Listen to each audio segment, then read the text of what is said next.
Aujourd'hui, on célèbre la fête d'André Kim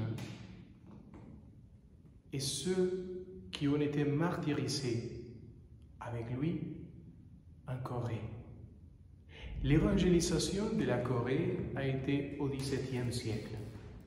Encore le christianisme chez les Coréens, c'est un christianisme, le catholicisme est plein de sainteté, de témoignages, de vie spirituelle.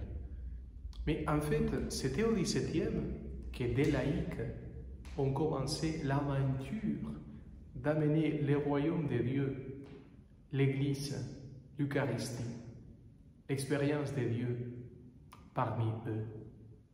André Kim, ça a été le premier prêtre pour sa communauté.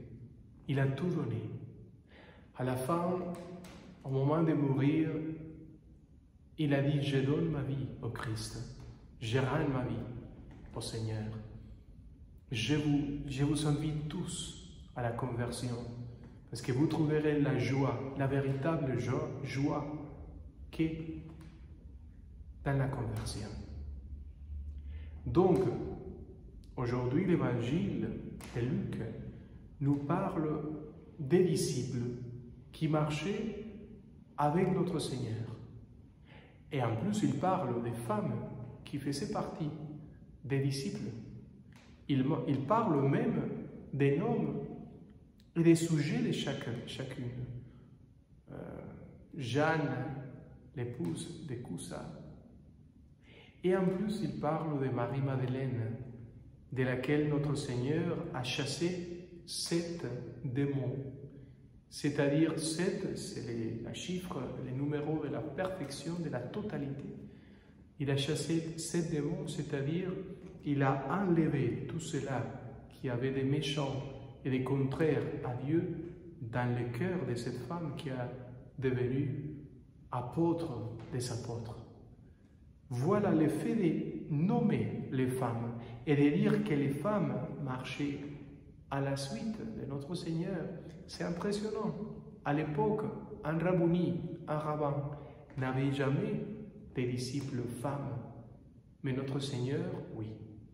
L'option pour les femmes a été le premier, a été notre Seigneur Jésus. Son amour, sa manière de penser à chacun de nous, sa manière de voir les femmes et les hommes comme quelqu'un qui peut accueillir le royaume de Dieu.